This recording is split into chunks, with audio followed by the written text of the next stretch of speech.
Hello students, from the diary of Anne Frank. आपकी the standard 10 English की first flight book, इसमें से unit number 4 उसका part 1 पहले खत्म हो चुका है और आज हम उसका पार्ट 2 पढ़ेंगे। मगर उससे पहले उसकी स्टोरी की कुछ समरी पढ़ लेते हैं, ओके? क्योंकि पार्ट 1 आपने कब देखा था, जिससे आपको पूरी स्टोरी थोड़ी याद आ जाए। डायरी क्या होती है? लाइफ स्टोरी, ओके, जिसमें हमारी पूरे दिन की समरी हम लिखते हैं डेट के साथ। मगर यहाँ एक स्पेशल डायरी है एन फ्रैंक। एन फ्रैंक और उसकी फैमिली फैमिली जर्मनी से भाग के आम्स्टरडम चले गए। क्यों? क्योंकि जर्मनी में नाजीज आए। नाजीज जो ज्यू लोग थे उनकी कत्ल करते थे, मार डालते थे। तो फिर उसकी फैमिली के साथ वो आम्स्टरडम चले गए। फिर नाजीज का पावर वहां भी एक्सटेंड हुआ, वहां भी वो लोग ऐसा करने लगे। तो फिर एन फ्रैंक, उसके पापा, उसकी मम्मी और उसकी सिस्टर, सारे लोग, उसकी पापा की एक ऑफिस थी, वहां 2 साल तक बंद रहे, छुप के रहे वहां पर, ओके, और अपनी जान बचाई। मगर तो भी बाद में वो बच तो नहीं पाए। एन फ्रैंक की कुछ बीमारी की वजह से मौत हो गई और उसने वहां पर डायरी लिखी, पूरी लाइफ इवेंट। वो क्या करती, उसके पास कोई कोई काम नहीं था वहां पर। और एक 13 ईयर ओल्ड गर्ल कितना सोच सकती है, वो सारा रिफ्लेक्शन इस डायरी में देखने के लिए हमें मिलता है। और डायरी इतनी फेमस हुई, it was translated, it was originally written in Dutch, it was also translated into English, and it was also translated in other languages of the world. Even films were made, dramas were made, even operas were organized based on the theme of her diary. So that was the level of इतनी वो renown हुई कि उसकी जो diary की theme थी वो लोग सब्जेक्ट के लिए लेते थे, कोई भी फिल्म बनानी हो, ड्रामा बनाना हो तो, ओके। और बाद में एन डायरी लिखने से पहले अपनी लाइफ की ब्रीफ की हमें बताती है कि कौन कौन थे उसके फैमिली में, उनके पापा मम्मी, उनकी शादी कब हुई, कब उनका बॉर्न हुआ, कब उसकी बहन का बर्थ हुआ, वो सारी स्टोरीज वो बताती है। फिर वो किस तरह से उसकी लाइफ आगे बढ़ी, कहाँ उसने मॉन्टेसरी ट्रेनिंग ली, कहाँ उसने जूनियर के जी सीनियर के जी किया, उसके टीचर्स, ओके, वो सारी स्टोरी हमें बताती है। और लास्ट लेक्चर में जो हमने खत्म किया था उसमें यहाँ तक हमने किया था, the 4 of us are still doing well. हमारे चार लोग जो थे, हमारी जिंदगी अच्छी तरह चल रही थी। And that brings me to the present date of 20 June 1942 and the solemn dedication of diary. और ये सर मैंने लास्ट टाइम आपको होमवर्क में दिया था, ओके। तो आज यहाँ से स्टार्ट करते हैं जहाँ से एन फ्रैंक उसकी लाइफ की हमें स्टोरी बताती है।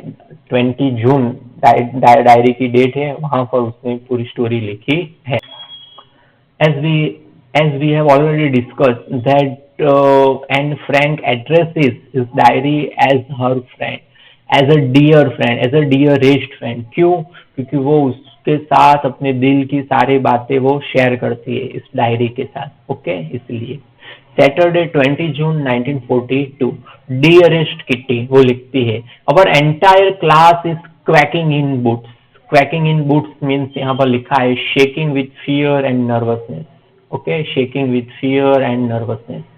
क्लास में क्वैकिंग, जनरली क्वैकिंग किसका साउंड होता है? क्वैक क्वैक किसकी आवाज है? डक की, ओके। और वो continuously quack quack quack quack ऐसे ही बोलते रहते हैं, ओके। और बहुत ही नॉइज होता है अगर हम वहां लंबे वक्त तक रहे तो हमारे क्लास में भी इतनी आवाज हो रही थी। और एक क्वैकिंग जो हो रही थी उसका रीजन क्या था, क्यों स्टूडेंट्स इतने बातें कर रहे थे, ओके। ये पूरे हम दूसरे कंट्री की बात कर रहे हैं, वहाँ एग्जाम सिस्टम भी डिफरेंट है, स्टैंडर्ड को फॉर्म बोलते हैं, ओके। वो सब आपको थोड़ा डिफरेंट लगेगा, okay. Do compromise with them and understand the reason. Of course उसका रीजन वो था क्यों सारे लोग बात कर रहे थे, द फोर्थ कमिंग मीटिंग, आने वाली meeting, in which the teachers decide, आने वाली जो मीटिंग है उसमें टीचर्स डिसाइड करेंगे who will me move up to the next form. Next form मतलब next class.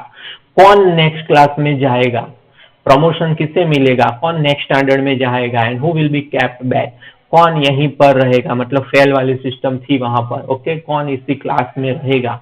Half the class is making bat, और पूरा आधा क्लास बैट लगा रहा था। बैट मतलब शर्त लगाना।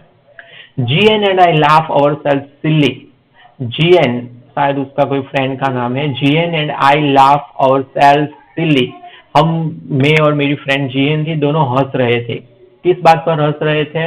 At the two boys behind us, हमारे पीछे जो दो बच्चे थे वो बात कर रहे थे। क्या बात कर रहे थे? C N and Jacques who have stacked their entire holiday saving, और सीएन एंड जैक्स जो दोनों लड़के थे उनके पीछे, उन्होंने अपनी पूरी एंटायर हॉलीडे सेविंग, हॉलीडे में जितने पैसे बचाए थे सारे दाव पर लगा दिए। स्टैक मतलब पुट रिस्क, दाव पर लगा दिए, शर्त लगा दी। अगर मैं जीता तो तुम्हारे सारे पैसे मेरे, और मैं जीता तो ये तेरे पैसे। और बात क्या थी, कौन सी इतनी बड़ी शर्त थी? Holiday savings on their bet. कौन सी बैट थी? फ्रॉम मॉर्निंग टू नाइट, सुबह से लेके शाम तक वो यही बोलते रहे, if it is you are going to pass, तुम पास होने वाले हो, मैं नहीं पास होने वाला। इस तरह से बैट लगाई उन्होंने। नो आई एम नॉट, नहीं मैं नहीं होने वाला, yes you are, no I am not. Even G Z is pleading glances, pleading मतलब रिक्वेस्ट करना, ग्लैंसेस, एंड माई एंग्री आउटबर्ड्स, मुझे थोड़ा गुस्सा आ रहा था, कांट काम देम डाउन, उससे भी वो काम डाउन नहीं हुए, कंटिन्यूअसली एक दूसरे के साथ क्वारल करते रहे, बोलते रहे। इफ यू आस्क मी, अगर आप मुझे पूछो, there are so many dummies, अगर आप मुझे पूछो कि क्यों ऐसे स्टूडेंट है तुम्हारे क्लास में, फेल होने की शर्त लगा रहे कि नहीं मैं फेल होऊंगा, मैं फेल होने वाला हूँ, तुम पास होके आगे के क्लास में जाओ, ऐसे स्टूडेंट है तुम्हारे क्लास में, तो एन कहती कि yes there are so many dummies, dummies मतलब वीक स्टूडेंट, मेरे क्लास में बहुत ऐसे वीक स्टूडेंट है, that about a quarter of the class, और कितने वीक स्टूडेंट है कि 25% of student should be kept back, okay, वो यही कक्षा में रह जाएंगे। अगर टीचर सही रिजल्ट दे तो 25 स्टूडेंट्स आगे के फॉर्म में, आगे के स्टैंडर्ड में नहीं जाएंगे, मगर यहीं पर रहेंगे। But teachers are the most unpredictable creatures on the earth, मगर टीचर्स ऐसे इंसान है जिसे कोई प्रिडिक्ट नहीं कर सकता। प्रिडिक्ट करना मतलब कल जो होने वाला है वो आज मैं आपको बता दूं, उससे बोलते हैं प्रिडिक्शन, ओके, उसे वर्ब में कहते हैं प्रिडिक्ट करना, ओके। और टीचर्स भी ऐसे अनप्रिडिक्टेबल है, क्या वो करने वाले हैं कोई नहीं जानता। I am not so worried about my girlfriend I myself, Anne कहती है मैं वीक नहीं हूँ, मुझे मेरे बारे में और मेरी जो गर्लफ्रेंड है उसके बारे में आई एम नॉट वरीड, मुझे कोई उसके बारे में वरी नहीं है, वी विल मेक इट, हम तो पास हो ही जाएंगे। The only subject I am not sure about is math, और जो सब्जेक्ट में मैं श्योर नहीं हूँ वो सब्जेक्ट है मैथ, ओके, मैथ में मैं श्योर नहीं हूँ। एनीवे, भले, all we can do is wait, हम इतना ही कर सकते हैं, वेट करना, इंतजार करना। until then excuse me, until then, तब तक we keep telling each other, हम एक दूसरे को बताते रहेंगे not to lose heart, okay, don't lose to heart, be happy, हम पास हो जाएंगे। I get along pretty well with all my teachers, मेरे सारे टीचर्स के साथ मेरे जो ट्रस्ट था टीचर्स का मुझ पर और मुझे टीचर्स पर, ओके, वो अच्छे थे, रिलेशंस अच्छे थे, टीचर्स को मुझ पर अच्छा ट्रस्ट था, I was a good student perhaps. There are 9 of them, okay, क्या था उनके टीचर्स के साथ उनका इंटरेक्शन वो बता रही है। There are 9 of them, 9 teachers थे मेरे स्कूल में, okay, 7 men and 2 women। Mr Keesing, एक मिस्टर किसिंग नाम के टीचर्स थे। द ओल्ड फॉगे, फॉगे मतलब यहाँ पर लिखा है देखो, old fashion person, okay, old fashion person who teaches math, जो मैथ पढ़ाते थे, was annoyed with me for ages, ages मतलब कई सालों से मेरे पर वो गुस्सा थे। क्यों गुस्सा थे? क्यों वो, why he was angry with Anne Frank, उसका रीजन था, बिकॉज एन फ्रैंक कहती है आई टॉक सो मच, उसका रीजन वो था मैं बहुत बातें करती थी। And several warning, after several warning teacher ने बहुत वार्निंग, आफ्टर सेवरल वार्निंग्स में इतनी बातें करती थी, टीचर्स ने मुझे सेवरल कुछ वार्निंग्स भी दी, तो भी मैंने जब बातें करना खत्म नहीं किया, ही असाइन्ड मी एक्स्ट्रा होमवर्क, उन्होंने मुझे एक्स्ट्रा होमवर्क दिया। और होमवर्क भी टीचर कैसे देते थे, मैथ्स के टीचर थे, उसका होमवर्क देखो, टीचर ने क्या होमवर्क दिया, एन ऐसे, मुझे एक ऐसे लिखने दिया, कल ऐसे लेके लिख के आना है आपको। ओके, वो पनिशमेंट कैसी थी, और सब्जेक्ट दिया चैटर बॉक्स। सब्जेक्ट क्या दिया, चैटर बॉक्स। चैटर बॉक्स किसे कहते हैं, जो कंटिन्यूअसली बातें करता है उसे चैटर बॉक्स कहते हैं। ओके, तो टीचर ने मुझे होमवर्क दिया चैटर बॉक्स, चलो ऐसे लिख के आओ। अभी ये कुछ सजेस्ट कर रहा है क्योंकि एन बहुत बातें करती थी, तो उसको वही होमवर्क दिया। और chatter box, what can you right about that, क्या लिख सकती हो तुम उसके बारे में, चलो देखते हैं। I would worry about that later, मगर बाद में मुझे आई वॉज वरीड कि मैं क्या लिखूंगी। आई डिसाइडेड, मैंने तय किया, आई जॉटेड डाउन मतलब नोट डाउन, जॉट डाउन मतलब नोट डाउन। मैंने नोट डाउन कर लिया the title in my notebook, मैं घर जाके भूल नहीं जाऊँ टीचर ने क्या होमवर्क दिया है। तो मैंने पूरा जो टाइटल था मेरी नोट डाउन, मेरी बुक के अंदर मैंने नोट डाउन कर लिया। Okay, tucked it in my bag, वो नोटबुक मैंने अपनी बैग में टक इट रख दी बंद करके, and try to keep quiet. फिर मुझे पनिशमेंट मिली तो मैं चुप होके बैठ गई वहां पर। दैट इवनिंग, उस शाम को, after I have finished the rest of my homework, जब मैंने अपना पूरा होमवर्क पूरा कर दिया, द नॉट अबाउट द ऐसे कॉट माई आई, तो वो मेरी नोट थी, मुझे दिखी कि मुझे ऐसे भी लिखना है, तो मेरा ध्यान, मेरा अटेंशन उस पर गया। I began thinking about the subject, मैं उस सब्जेक्ट के बारे में सोचने लगी कि चैटर बॉक्स के बारे में मैं क्या लिखूं। while chewing the tip of my mouth fountain pen, मेरी फाउंटेन पेन की जो टिप थी उसे च्यू करते, चबाते चबाते मैं सोचने लगी। एनीवन कुड रैम्बल ऑन मतलब टॉक और right aimlessly for wrong. Okay, continuously लिखना उसे बोलते हैं ramble on. Anyone could ramble on, leave big spaces between the words, कोई और होता तो चलो ऐसा ही लिखना है ना, चलो जनरली स्टूडेंट्स कैसे लिखते हैं, बड़ी बड़ी जगह छोड़ देते हैं, एक लाइन छोड़ के लिखते हैं जिससे ऐसे लंबा लगे और सर हमें ज्यादा मार्क्स देंगे, अरे इसने कितना सारा लिखा। ओके, तो कोई भी ऐसे करता, leave big spaces between the words, but the trick was to come up with a convincing argument. मैंने भी लिखा, बहुत कुछ लिखा, मगर मैंने जो ऐसे था उसमें मैंने, ऐसे में आपको आर्ग्यूमेंट्स, अपने थॉट्स लिखने होते हैं। ओके, ऐसे को आप लर्न नहीं कर सकते हो, तो मेरे ऐसे में मैंने कन्विंसिंग आर्ग्यूमेंट्स लिखी। क्या आर्ग्यूमेंट्स थी, क्या मैंने आर्ग्यूमेंट से प्रूव किया, to prove the necessity of talking, नहीं, बातें करना तो स्टूडेंट्स का राइट है, नेसेसिटी ऑफ टॉकिंग, टॉकिंग कितनी नेसेसरी है वो मैंने मेरे ऐसे में प्रूव कर दिया। आई थॉट एंड थॉट, मैंने सोचा सोचा, and suddenly I had an idea, और अचानक से मुझे एक आइडिया आया। आई रॉट द 3 पेजेस, मैंने 3 पेज लिख दिए।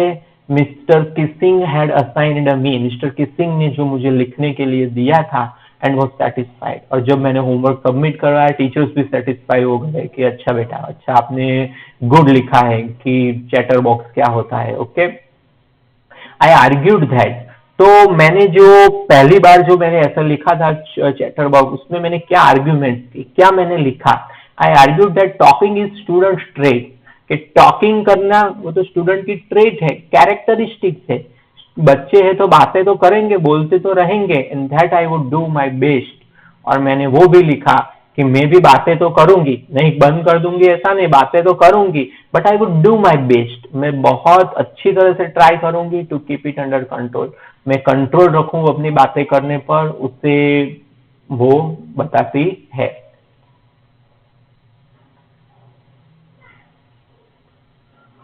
But that I would never be able to cure myself of the habit, मगर यहाँ पर एन फ्रैंक बोलती है, ये जो मेरी बातें करने की हैबिट थी, मैं उसे कभी क्योर नहीं कर सकी, कभी उसे अच्छा नहीं कर सकी। सिंस माई मदर, क्यों, क्योंकि my mother talked as much as I did, जितनी बातें मैं करती हूँ मेरी मदर भी जो स्टूडेंट थी इतनी ही बातें करती थी।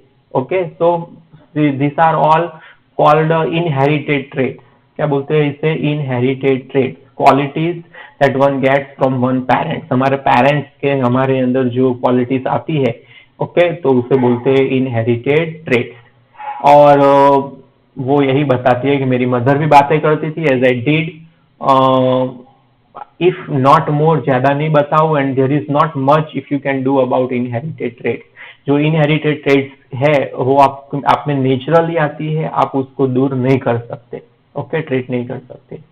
Mister Keesing had a good laugh at my argument, मैंने जो कुछ मेरी आर्ग्यूमेंट्स थी कि बातें करना, क्या बातें करना है, और मेरी मदर से मुझे these qualities of talking are have been inherited from my mother into me and I cannot control it, ये सारी उसने आर्ग्यूमेंट्स थी।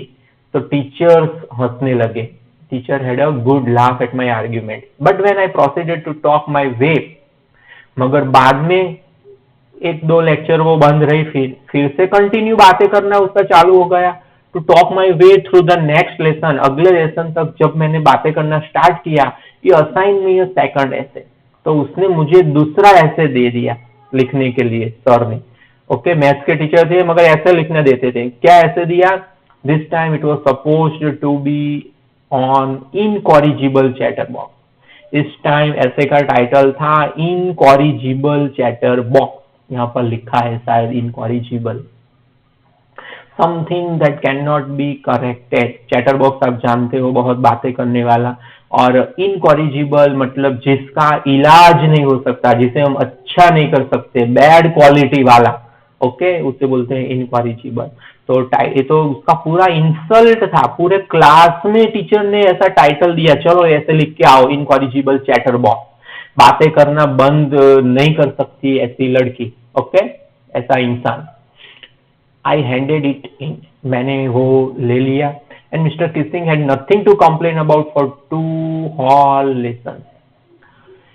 मैंने उसका भी टीचर को आंसर दे दिया, और मिस्टर किसिंग ने फिर अगले 2 लेसन, अगले 2 लेक्चर्स तक कोई कंप्लेन नहीं आई, मैं चुप रही। However during the third lesson, मैंने बोला, आप लोग, हमने देखा कि एन कहती है कि मैं हैबिट नहीं छोड़ सकती, तो जब तीसरा लेक्चर आया तो फिर से उसने बात करना स्टार्ट कर दिया। However, during the third lesson, he had finally had class. Uh, sorry, during the third lesson, he had finally had enough. और थर्ड लेसन में मैंने बहुत बातें की, तो फिर टीचर से कोई रास्ता नहीं था टीचर के पास पनिशमेंट के अलावा, और पनिशमेंट में एक ही चीज थी, ऐसे लिखने देना। तो अभी टीचर ने किस तरह से ऐसे दिया, Anne Frank as punishment for talking, बहुत बातें करती हो तो तुम्हें पनिशमेंट दी जाती है इन क्लास, राइट एन ऐसे एंड टाइटल, ऐसा ऐसे लिखो, और उसका टाइटल रहेगा quack quack quack said mistress chatter box. Mistress chatter box बोल रही है क्वैक क्वैक क्वैक, ये तो पूरा इंसल्ट था। क्वैक क्वैक तो कौन करता है, जो डक होता है वो क्वैक क्वैक करता है, ओके। तो यहाँ तो टीचर ने बोला कि चैटर बॉक्स बोल रही है क्वैक क्वैक क्वैक, ओके, उसको एनिमल बना दिया, पूरा इंसल्ट कर दिया क्लास के बीच में, चलो ये ऐसे लिख के आओ। द क्लास रॉड, और क्लास में जब किसी बच्चे को पनिशमेंट मिलती है तो क्लास को तो बहुत मजा आती है, पूरा क्लास रॉर रॉर करने लगा, बहुत सब लोग खुश हो गए। I had to laugh too, और एन फ्रैंक को तो कुछ असर नहीं हो रहा था, वो बोलती है मुझे भी हंसना था, दो I would nearly exhausted, I had nearly exhausted, exhausted मतलब खत्म हो जाना, एग्जॉस्टेड मतलब खत्म हो जाना, मेरी खत्म हो गई थी माई इंजेन्युइटी, ओके। अभी एक ही सब्जेक्ट के बारे में आप कितना लिख सकते हो, ओके। अगर आज मैं आपको होमवर्क दूं, चलो भाई मानसून के बारे में आप ऐसे लिख के आओ, ओके, इफेक्ट्स ऑफ मानसून, चलो ग्लोबल वार्मिंग के बारे में ऐसे ले, आज भी वो ऐसे दूं, कल भी दूं, परसों भी दूं, तो 2 लेक्चर 2 दिन में तो आपके जितने थॉट्स है, जितना मटेरियल है वो खत्म हो जाएगा, बाद में आप क्या लिखेंगे, okay. Ingenuity means originally and inventiveness, जो नया कुछ आप ओरिजिनल लिख सकते हो। तो यहाँ पर एक ही सब्जेक्ट, पहले chatter box, incorrigible chatter box, और अभी दिया quack quack quack said mistress chatter box, okay. तो यहाँ पर एन कहती है कि मेरी खत्म हो गई थी इंजेन्युइटी, मेरे जितने भी थॉट्स थे वो खत्म हो गए थे on the topic of chatterbox, it was time to come up with something else, अभी कुछ मुझे और लिखना होगा, ओके। समथिंग ओरिजिनल, कुछ ओरिजिनल मुझे लिखना होगा। अभी वो सोच रही थी क्या करूं मैं, क्या लिखूं। तब वो बोलती है कि माय फ्रेंड सैन, मेरा जो दोस्त था, उसके दोस्त का नाम था Sanne, who is good at poetry, उसकी पोएट्री अच्छी थी, वो अच्छी तरह पोएट्री लिख सकता था। ऑफर टू हेल्प मी, उसने मुझे हेल्प करने के लिए ऑफर की। Write the essay from beginning to end in verse, और मैंने ऐसे लिखा from beginning to end, beginning से एंड तक इन वर्स। ओके, वर्स मतलब पोएट्री में, पूरा ऐसे मैंने पोएट्री की लैंग्वेज में लिखा। And I jumped for joy, मैं बहुत खुश हो गई। अभी उसका क्या रीजन था कि इतनी वो हैप्पी थी, देखते हैं हम। Mr Keesing was trying to play a joke on me with this ridiculous subject. ऐसा रिडिक्यूलस, रिडिक्यूलस मतलब सब फनी, ऐसा रिडिकुलस सब्जेक्ट देके मिस्टर किसिंग मेरी मेरी जॉक बनाना चाहते थे। कोई बात नहीं, अभी ये पढ़ेंगे तो पता चलेगा उन्हें। But I had make sure, I would make sure the joke was on him. मगर ये पूरा जॉक है मैंने टीचर्स का ही बना दिया। अभी टीचर पढ़ेंगे तो पता चलेगा कि स्टूडेंट्स को कैसे जॉक बनाते हैं। आई फिनिश्ड माई पोएम, मैंने मेरी पोएम पूरी कर दी। एंड इट वॉज ब्यूटीफुल, बहुत अच्छी पोएम थी। It was about a mother duck. अभी आप सुनिए किस तरह से उसने टीचर्स की मजाक बनाई। सॉरी, इट वॉज ब्यूटीफुल, बहुत ब्यूटीफुल पोएम थी। It was about a mother duck. मेरी पोएम में थी एक मदर डक थी एंड अ फादर स्वान। एक फादर स्वान था विथ 3 बेबी डकलिंग्स, और 3 बेबी डकलिंग्स थे, छोटे छोटे छोटे डकलिंग्स थे, who were bitten to death। वो डकलिंग्स को मारा जाता था, पीटा जाता था। कितना पीटा जाता था? टू डेथ, शायद मर नहीं जाए इतना पीटा जाता था बाय द फादर। उसके पिताजी जो फादर स्वान थे वो उसे पीटते थे।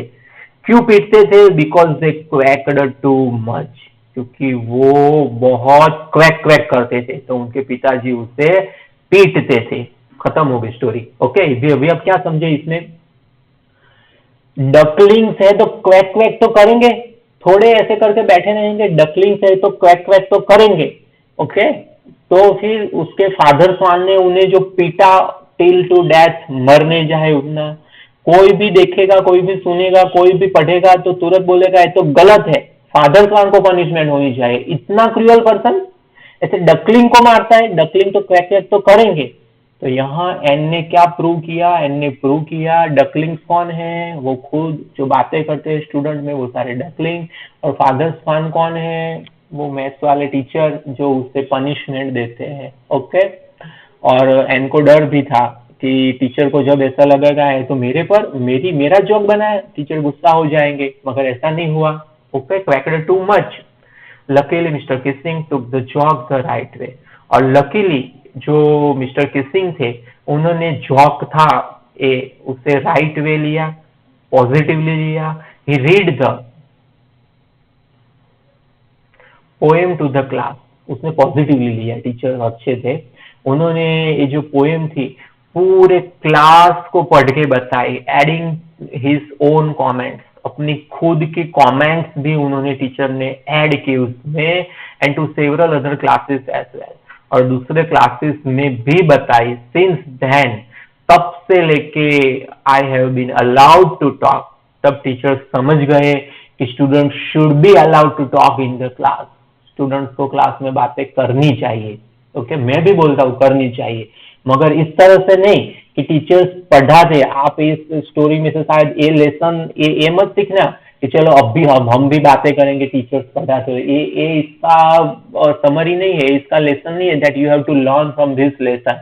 ओके, बातें करो मगर डिस्कशन। ये समझ में नहीं आया तो टीचर से पूछो। टीचर्स आपको क्वेश्चन पूछते हैं तो उसके बारे में आप पॉइंट्स डिस्कस करो, आप क्लास में आंसर दो। Okay, that you have to do.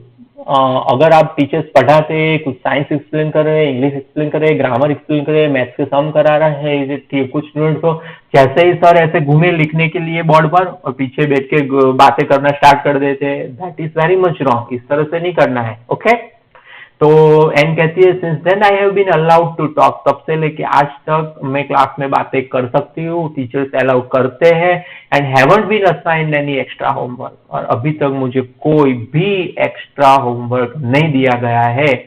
On the contrary उससे पूरा उल्टा, mister Kissings always making jokes this days, और मिस्टर किसिंग्स जो अभी तक क्लास में स्टूडेंट्स के साथ बात नहीं करते थे, अभी वो भी जॉक क्लास को जॉक सुनाने लगे हैं।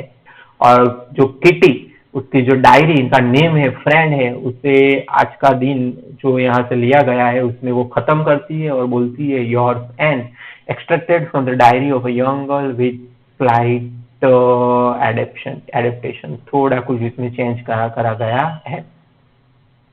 You have to write yourself this 4 answers, okay, सारे आंसर्स आपको लिखने हैं। Okay, was Anne right when she said that the world would be interested in the musings of a 13-year-old girl? ये भी लिखना है। Yes, she was right that world would not be interested in the musings of a 13-year-old girl because she was not mature. She hadn't have any experience of writing till now. She was writing first time and she didn't have any much serious subject. So Anne thought that world would not be interested in the musings of a 13-year-old girl. Okay?